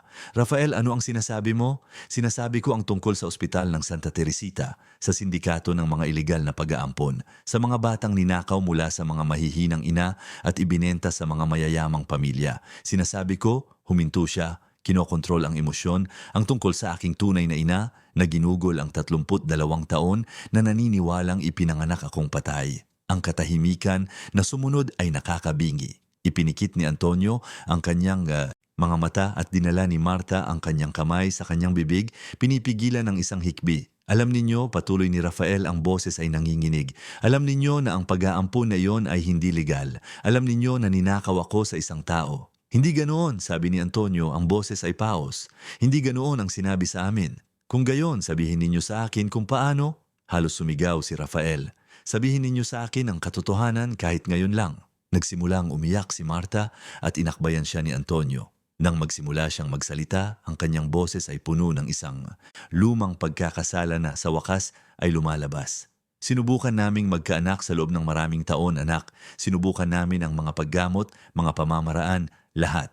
Ngunit walang gumana. At pagkatapos, isang kakilala ang nagsabi sa amin tungkol sa isang posibilidad ng mabilis, pribadong pag-aampon. Sinabi niya na may mga babaeng walang kakayahang magpalaki ng kanilang mga sanggol na handang ibigay sila sa mga pamilyang makapagbibigay ng mas magandang buhay. At naniwala kayo doon, sabi ni Rafael, ang boses ay mapait. Basta na lang kayo naniwala na ibibigay ng isang ina ang kanyang anak ng gano'n na lang. Gusto naming maniwala, sabi ni Martha. sa pagitan ng mga luha. Gusto naming magkaanak kaya hindi kami nagtanong ng sapat. Sinabi sa amin na lahat ay legal, na maayos ang mga papeles, na pumayag ang tunay na ina. At nang dumating ka, napakaliit, napakaperpekto, humikbi siya. Hindi na kami nakapag-isip ng iba pa kundi kung gaano ka namin kamahal. Naramdaman ni Rafael ang mga luha na nag-init sa kanyang mga mata, ngunit tumanggi siyang hayaan silang dumaloy. Hindi siya pumayag, sinabi sa kanya na ipinanganak akong patay. Hinanap niya ako sa loob ng maraming taon at pinanatili ninyo akong malayo sa kanya sa lahat ng panahong ito. Hindi namin alam, iginiit ni Antonio, tumatayo. Kailangan mong maniwala sa amin, Rafael. Kung alam namin ang katotohanan, may ginawa sana kami. Sinubukan sana naming ayusin. Talaga? Tanong ni Rafael, ang boses ay puno ng pagdududa. O ginawa ninyo sana ang eksaktong ginawa ninyo, binaliwala ang mga tanong, nanatiling tahimik at nagpatuloy na parang walang nangyari, ang suntok ay tiyak. Umatras si Antonio na parang pisikal na tinamaan. Walang tigil na umiiyak si Marta at sa unang pagkakataon sa kanyang buhay, nakita ni Rafael ang kanyang mga magulang hindi bilang mga autoridad, kundi bilang mga taong may pagkakamali, mga taong gumawa ng mga kahindik-hindik na pagpili na dulot ng desperasyon at pagkamakasarili. Nakilala ko ang aking ina, sabi ni Rafael, mas kalmado na ngayon ngunit hindi gaanong matatag. Nakatira siya sa kahirapan, pinagsasamantalahan, nagtatrabaho hanggang sa buto para alagaan ang aking mga pamangkin. Samantala, lumaki ako rito sa mansyong ito na may lahat ng mabibili ng pera. At siya, lumunok siya, dinala niya ang sakit ng pagkawala ko sa lahat ng mga taong ito. Tumayo si Marta, iniabot ang kanyang mga kamay sa kanyang anak. Pakiusap, Rafael, mahal ka namin, anak ka namin, anuman ang nangyari sa nakaraan. Umatras si Rafael, tinatanggihan ang paghawak. Anak niya ako, noon pa man, at ninakaw ninyo ako sa kanya. Ang mga salita ay bumagsak na parang isang huling hatol.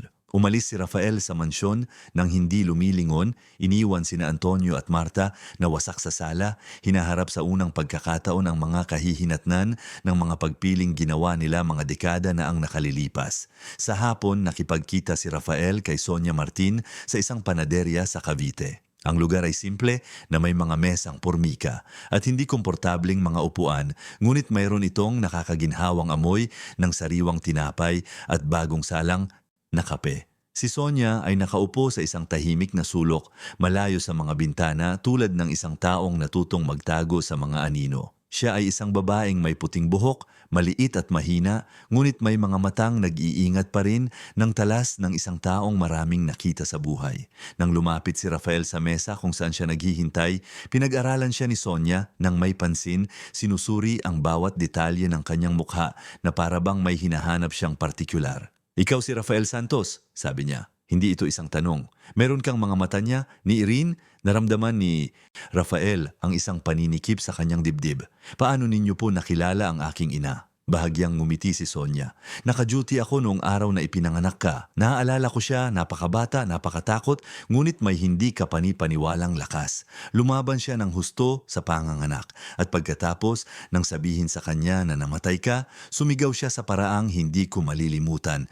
Ito ay isang sigaw ng isang wasak na kaluluwa. Ako nga po, salamat po sa pagpayag na makipag-usap sa akin.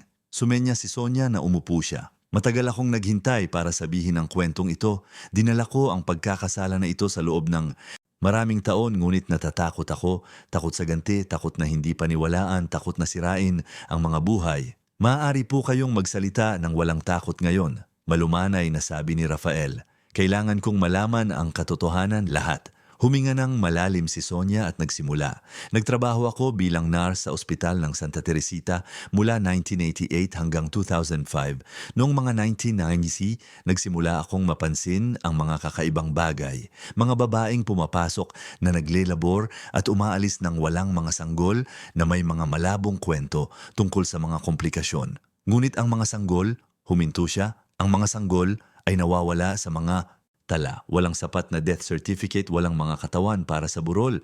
Naramdaman ni Rafael ang galit na lumalaki sa loob niya. At wala po kayong sinabi? Ibinaba ni Sonia ang kanyang mga mata, halata ang hiya. Sinubukan ko, nagsalita ako sa mga supervisor, kinwestiyon ko ang mga pamamaraan. Ngunit pinagbantaan ako. Sinabi nila na mawawalan ako ng trabaho, na hindi na ako makakapagtrabaho sa anumang ospital, na maaaring may masamang mangyari sa aking pamilya. Mayroon akong 3 anak na binubuhay mag-isa, kaya nanahimik ako at kinamuhian ko ang bawat araw dahil doon. Iniabot ni Rafael ang kanyang kamay sa ibabaw ng mesa, hinawakan ng bahagya ang kanyang braso. Ginagawa ninyo po ang tama ngayon, magpatuloy po kayo. Kinuha ni Sonia ang isang lumang folder mula sa kanyang bag. Bago ako magretiro, kinopya ko ang ilang mga tala. Alam kong isang araw may mga ngailangan nito. Narito ang mga pangalan ng mga sanggol na nawala, kabilang, binuksan niya ang folder at itinuro ang isang partikular na linya, ang sa iyo. Tiningnan ni Rafael ang tala. Naroon, nakasulat sa kamay sa isang nagmamadaling sulat, lalaking sanggol, ipinanganak noong Abril 23, 1993, ina Irene Santos. Hindi alam ang kinaroroonan. Si Celia Hernandez ang koneksyon sa pagitan ng mga ina at mga bumibili, patuloy ni Sonia. Mayroon siyang mga kontak sa mga mayayamang pamilya, mga tiwaling abogado, kahit mga politiko. Pinapadali niya ang lahat at malaki ang kinikita niya para doon. Ilang bata? Tanong ni Rafael, ang boses ay paos. Sa mga tala na nakopya ko, hindi bababa sa 37 sa loob ng 10 taon. Ngunit malamang na mas marami pa. Ipinikit ni Rafael ang kanyang mga mata, sinusubukang iproseso ang laki nito. 37 buhay na ninakaw, 37 ina ang nawasak, 37 pamilya na hindi kailanman nagkakilala. Handa po ba kayong tumestigo na isa publiko ito? Tumango si Sonia. Ang determinasyon ay sa wakas ay nanalo sa takot. Handa ako, masyado na akong matanda para matakot at karapat dapat malaman ng mga inang iyon ang katotohanan. Umalis si Rafael sa pagtatagpong iyon na may folder ng mga tala at isang panibagong determinasyon. Mayroon siyang ebidensya, mayroon siyang mga saksi. Mayroon siyang lahat ng kailangan niya para ilantad ang sindikatong iyon at magdala ng katarungan para sa lahat ng mga biktima. Noong gabing iyon, tinipon niya si Patricia, si Sonia, si Aling Irene at maging ang ilang mga pinagkakatiwalaang mamamahayag sa kanyang pribadong opisina. Oras na para isapubliko ang lahat. Oras na para wasakin ang imperyo ng mga kasinungalingan na itinayo ni Celia Hernandez. Sa mga sumunod na araw, sumabog ang kwento sa media. Mga dyaryo, telebisyon, social media, lahat ay nagsasalita tungkol sa iskandalo ng mga iligal na pag-aampon sa ospital ng Santa Teresita. Nagbukas ng formal na investigasyon ang Public Attorney's Office. Nag-issue ng mga search warrant ang pulisya. At si Celia Hernandez, sa unang pagkakataon sa kanyang buhay, ay nakita ang kanyang mga proteksyon na gumuho sa kanyang paligid. Ang palengke ng Divisoria ay isinara para sa kumpletong inspeksyon. Ang mga manggagawa ay kinapanayam, mga dokumento ay kinuha, mga irregularidad ay inilantad. Sinubukan ni Celiang tumakas, ngunit naharang siya sa paliparan, sinusubukang sumakay patungong Hong Kong na may mga maletang puno ng pera at mga pekeng dokumento. Ang kanyang pag-aresto ay ipinalabas ng live at pinanood ito ni Rafael mula sa kanyang opisina, kasama si Aling Irene sa kanyang tabi. Mahigpit niyang hinawakan ang kamay ng kanyang anak, ang mga luha ay dumadaloy sa kanyang mukha habang pinapanood niya ang babaeng sumira sa napakaraming buhay na sa wakas ay pinanagot. Para ito sa lahat ng mga ina, malumanay na sabi ni Rafael, para sa iyo, para sa 36 na iba pa, para sa lahat ng nagdusa ng tahimik. Tumango si Irene, hindi makapagsalita. Ang sakit ng 32 taon ay hindi mawawala sa pag-aresto ni Celia. Ngunit kahit papaano, mayroon ng katarungan. Mayroong pagkilala sa kung ano ang ninakaw. Mayroong pag-asa na maaaring magkita-kita muli ang ibang mga pamilya tulad ng pagkakita-kita nila ni Rafael.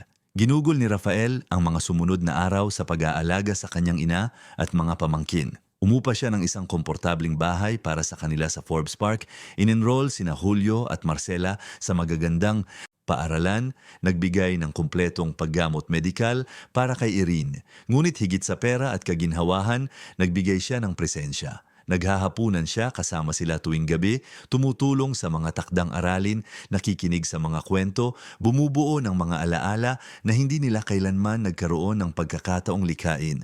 At dahan-dahan masakit na may maraming therapy at maraming mahihirap na pag-uusap, nagsimula ring muling buuin ni Rafael ang kanyang relasyon kina Antonio at Marta. Hindi na ito magiging tulad ng dati. Ang tiwala ay nasira at ang mga peklat na tulad nito ay hindi lubusang nawawala.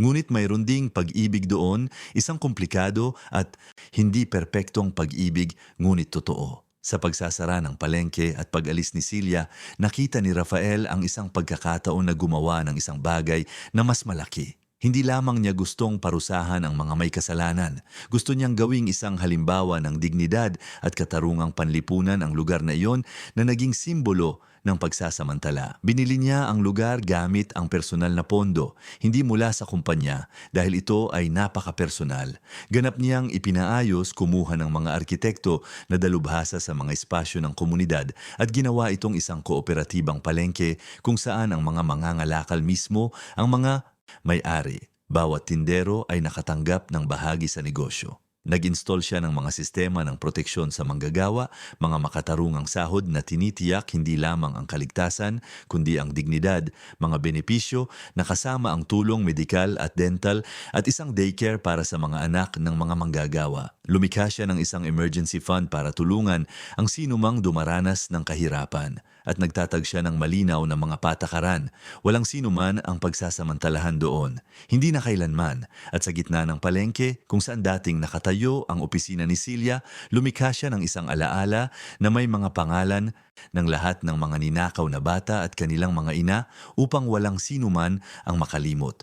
Ito ay isang pader na salamin na may nakaukit na 37 pangalan, malumanay na iluminado, isang permanenteng paalala na ang kawalang katarungan ay may mukha at pangalan.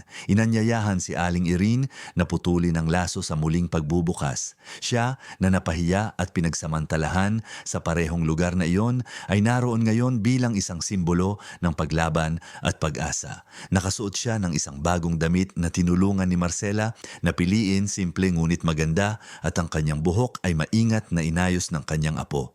Sa unang pagkakataon sa loob ng mga dekada, naramdaman ni Irene na maganda siya, ngunit higit pa roon, naramdaman niyang nakikita siya, kinikilala, pinahahalagahan. Kasama si Rafael sa kanyang tabi, habang pumapalakpak sina Julio at Marcela, pinutol niya ang laso sa ilalim ng mga flash ng kamera at ang emosyonal na palakpakan ng daan-daang tao. Umiiyak ang mga mangangalakal, ang ilan ay nagyakapan, ang iba ay nagtaas ng mga karatula na may mga mensahe ng pasasalamat.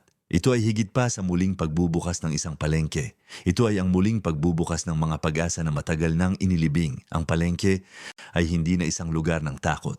Ito ay isang lugar ng dignidad. Ang mga araw na sumunod sa muling pagkikita ay matindi at puno ng magkasalungat na emosyon. Kailangang iproseso ni Rafael ang isang pagbuhos ng mga damdamin na nag-iwan sa kanya ng pagod at, sa parehong oras, mas buhay kaysa sa naramdaman niya kailanman. Natagpuan niya ang kanyang ina, ang kanyang tunay na pinagmulan, ngunit ngayon ay kailangan niyang harapin ang mga kahihinatnan ng pagtuklas na ito. At ang una at pinakamahirap na pag-uusap ay kina Antonio at Marta Santos, ang mga taong nagpalaki sa kanya bilang anak. Nag-schedule si Rafael ng isang hapunan sa bahay ng kanyang mga magulang noong Biyernes. Dumating siya na may mabigat na puso, dala ang mga sobre na may mga dokumento, mga larawan at mga resulta ng DNA test na ginawa niya kasama si Aling Irene. Ang kumpirmasyong siyentipiko ay nagpatibay lamang sa kung ano ang alam na nilang dalawa sa kanilang mga puso. Sila ay mag-ina, agad na napansin ni na Antonio at Marta na may mali. Hindi kailanman dumating si Rafael na may ganoong ekspresyon sa kanyang mukha, ang halong determinasyon at sakit. "Anak, anong nangyari?" tanong ni Marta. Ang boses ay nanginginig na sa pag-aalala. Umupo si Rafael sa mesa sa silid kainan, ang parehong lugar kung saan siya lumaki na nagbabahagi ng mga pagkain, mga pag-uusap, mga sandali ng pamilya. Inilagay niya ang mga sobre sa makintab na kahoy at huminga ng malalim. "Kailangan ninyong sabihin sa akin ang katotohanan tungkol sa aking pag-aampon, ang buong katotohanan." Nagkatinginan sina Antonio at Marta na puno ng pagkakasala at takot. Alam nilang darating ang araw na ito, lagi nilang alam. "Rafael," nagsimula si Antonio, ang boses ay malalim at pagod, "mahal ka namin. Alam mo yan. Lahat ng ginawa namin ay dahil sa pag-ibig." Alam kong mahal ninyo ako, sabi ni Rafael, sinusubukang panatilihing matatag ang kanyang boses. Ngunit ang pag-ibig ay hindi nagbibigay katwiran sa mga kasinungalingan. Ang pag-ibig ay hindi nagbibigay katwiran sa pakikilahok sa isang krimen. Dinala ni Marta ang kanyang kamay sa kanyang bibig, ang kanyang mga mata ay napuno ng luha. Hindi namin alam, bulong niya. Sumusumpa ako na hindi namin alam na iligal ito. Sinabi sa amin na ito ay isang lehitimong pag-aampon na pumayag ang tunay na ina na ibigay ang bata. Binuksan ni Rafael ang isa sa mga sobre at ikinalat ang mga dokumento sa mesa. Kung gayon, bakit walang formal na tala? Bakit kayo nagbayad ng napakalaking halaga ng pera sa mga tagapamagitan? Bakit hindi ninyo kailanman ipinakita sa akin ang mga opisyal na dokumento? Ang katahimikan na sumunod ay mapangwasak. Ibinaba ni Antonio ang kanyang ulo, hindi kayang tapatan ang tingin ng kanyang anak. Tahimik na umiiyak si Marta. Ang kanyang mga kamay ay nanginginig sa kanyang kandungan. Gusto naming magkaanak, sa wakas ay sabi ni Antonio, ang boses ay basag. Sinubukan namin sa loob ng maraming taon, gumastos ng malaking halaga sa mga paggamot at walang gumana. Nang ialok ka sa amin, sinabi nila na mas mabilis ang proseso kung gagawin namin sa isang partikular na paraan. Nagtanong kami, oo, ngunit napakadesperado namin, napakabulag sa pagnanais na maging mga magulang na tinanggap namin ang sinabi nila. Naramdaman ni Rafael ang mga luha na nag-init sa kanyang mga mata. Inagaw ninyo ang isang sanggol mula sa mga bisig ng kanyang ina. Isang mahirap na babae, mahina, nag-iisa. Sinabi ninyo sa kanya na ipinanganak na patay ang kanyang anak. May ideya ba kayo sa sakit na idinulot ninyo? Hindi namin alam, ulit ni Marta, humihikbi. Pakiusap, maniwala ka sa amin. Kung alam namin, hindi namin kailanman gagawin yon. Gusto ni Rafael na maniwala. Gusto niyang maniwala na ang mga magulang na nagpalaki sa kanya ng may labis na pagmamahal ay hindi mga halimaw.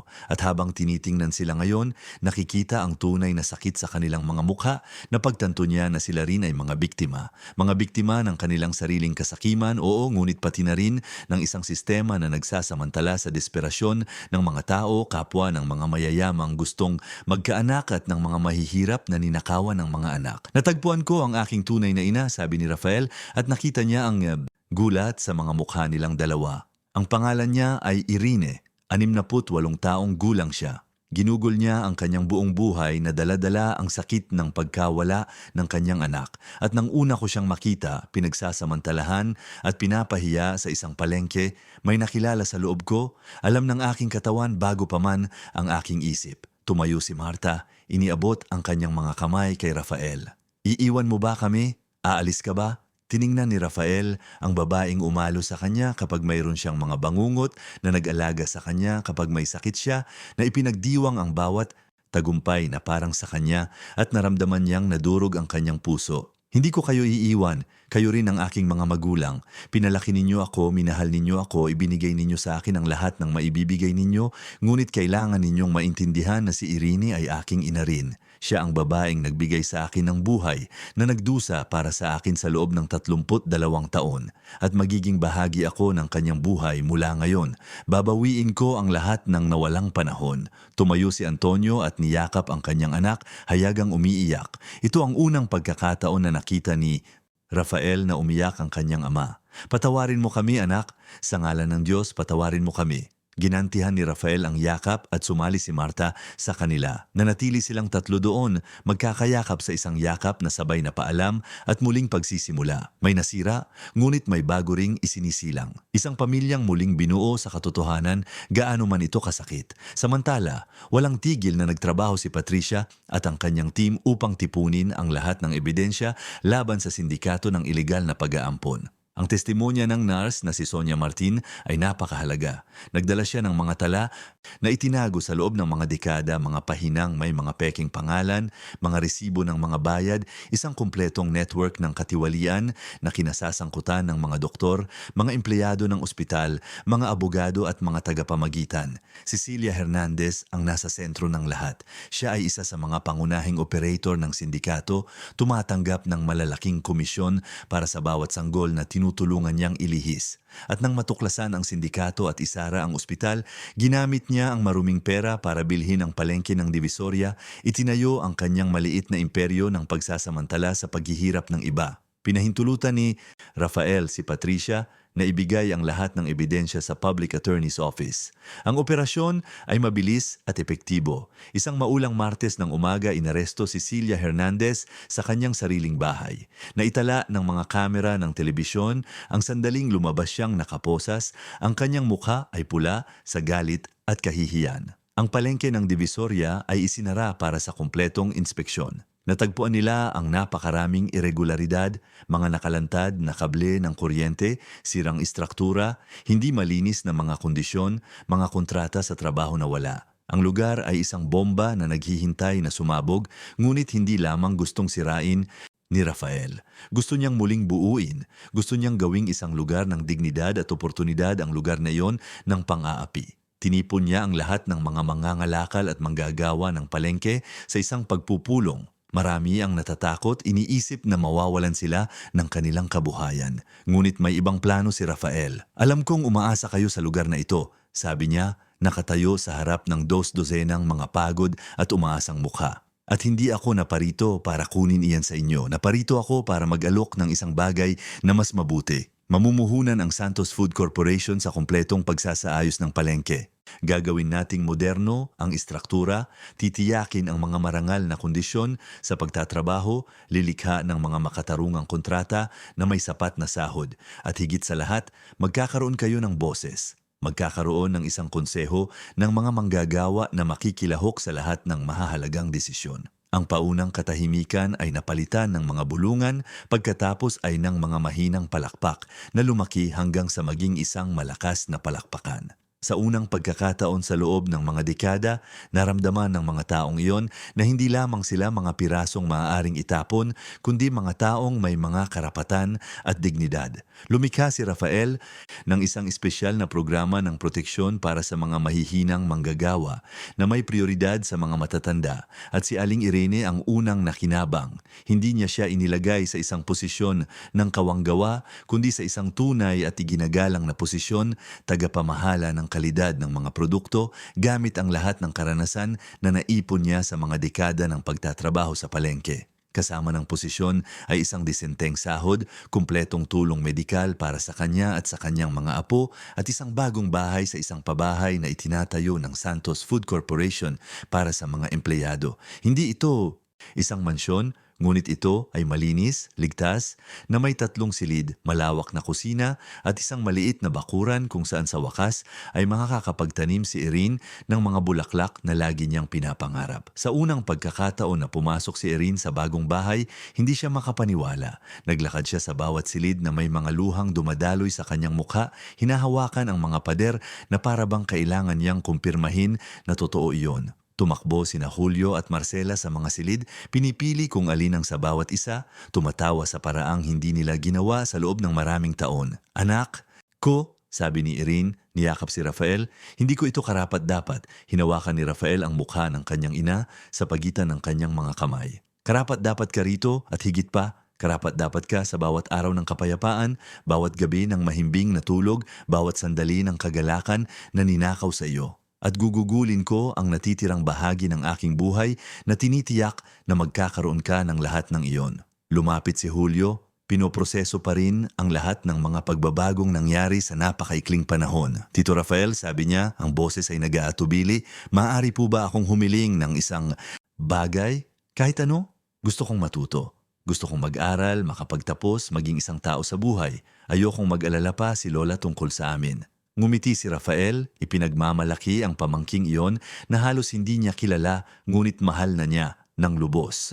Mag-aaral ka, oo, kayong dalawa. I-enroll ko kayo sa isang magandang paaralan, titiyakin kong magkakaroon kayo ng lahat ng kailangan ninyo. At pagdating ng panahon, kung gusto ninyo, may lugar kayo sa Santos Food Corporation. Ngunit hindi bilang isang pabor, bilang isang pamilyang nagtatrabaho at nagtatayo ng sama-sama. Niyakap ni Marcela si Rafael at sa unang pagkakataon sa kanyang maikling buhay, naramdaman niyang ang hinaharap ay hindi isang banta, kundi isang pangako. Ang mga sumunod na buwan ay puno ng malalim na pagbabago. Muling nagbukas ang palengke ng Divisoria na ganap na naayos na may modernong istruktura, ngunit pinapanatili ang kagandahan at pagkakakilanlan na nagpapaging espesyal dito. Ang mga manggagawa ay mayroon ng formal na mga kontrata, mga garantisadong karapatan, isang ligtas na kapaligiran. Hinati ni Rafael ang kanyang oras sa pagitan ng mga negosyo at ng bagong pamilyang natagpuan niya. Nananghalian siya kasama si Aling Irene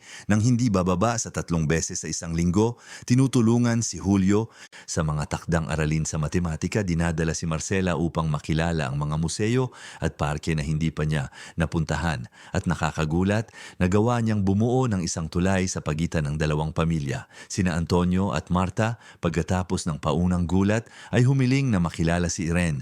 Ang pagtatagpo ay tensyonado sa simula, puno ng pagkakasala at sama ng loob, ngunit si Irene na may karunungan ng isang taong labis na nagdusa para magtanim ng galit ay iniabot ang kanyang kamay. "Inalagaan ninyo ang aking anak noong hindi ko kaya," sabi niya, ang boses ay mahinahon. Hindi nito binubura ang sakit, ngunit hindi ko rin maikakaila na naging mabuting magulang kayo sa kanya. Marahil ay makakapagtayo tayo ng isang bagong bagay ng sama-sama. Hindi ito madali o mabilis, ngunit unti-unting nagsimulang maghilom ang mga sugat. Natutunan ng dalawang pamilya na mamuhay ng magkasama, pinag-isa ng pag-ibig na mayroon silang lahat para kay Rafael. Ang kwento ni na Rafael at Irene ay naging laman ng mga balita. Gustong ikwento ng mga dyaryo, magasin at mga programa sa telebisyon ang kwentong iyon ng hindi inaasahang muling pagkikita, ng huling katarungan, ng pag-ibig na nakaligtas sa mga dekada ng paghihiwalay. Ngunit mas mahalaga kaysa sa katanyagan ay ang tunay na epekto. Muling binuksan ng kaso ang mga investigasyon sa iba pang mga sindikato ng ilegal na pag-aampon. 12-dosenang mga pamilya na nakaranas ng katulad na sakit ang nakahanap ng lakas ng loob na hanapin ang katotohanan. Ang ilan ay nagkaroon ng muling pagkikita, ang iba ay kahit papaano ay nakakuha ng mga sagot. At ang sistema na nagpahintulot dito sa loob ng napakatagal na panahon ay nagsimulang lansagin, piraso-piraso. 1 taon pagkatapos ng unang pagkikita sa palengke, nag-organisa si Rafael ng isang malaking inaugurasyon. Ito ay isang sentro ng komunidad na itinayo sa tabi ng naayos na palengke, nag-aalok ng mga kursong pangkabuhayan, libreng tulong legal, suportang psikolohikal at mga aktibidad para sa mga bata at teenager. Mayroong mga computer room, isang aklatan ng komunidad, espasyo para sa sining, mga workshop sa pagluluto, at maging isang maliit na daycare para makapagtrabaho ng payapa ang mga ina at ama na alam na ligtas at maayos ang kanilang mga anak. Ito ay isang pangarap na natupad, isang espasyo kung saan maaaring lumago, matuto at lumakas ang komunidad.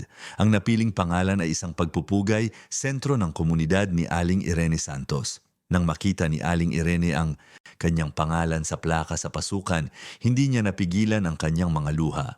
Isang buong buhay ng pagiging hindi nakikita, ng pagiging isa lamang sa napakaraming nakalimutan, at ngayon ang kanyang pangalan ay nakaukit doon sa mga gintong titik na kumakatawan sa pag-asa at dignidad para sa daan-daang tao. Ito ay ang pagkilala sa isang kwento ng paglaban ng isang babaeng hindi kailanman lubusang yumuko kahit na ang mundo ay nagsabwatan upang sirain siya. Sa seremonya ng inaugurasyon, umakyat si Rafael sa entablado para magtalumpati. Tumingin siya sa mga manonood at nakita ang kanyang inang si Irene na nakaupo sa unang hilera sa tabi ni na Julio at Marcela. Sa likod nila, sina Antonio at Marta, si Patricia at ang kanyang team, mga mangangalakal ng palengke, mga kapitbahay, mga kaibigan, isang buong komunidad na nagbago. 1 taon na ang nakalilipas, nagsimula si Rafael, ang boses ay matatag, ngunit emosyonal. Pumasok ako sa isang palengke para magsara ng mga negosyo at natagpuan ko ang higit pa roon.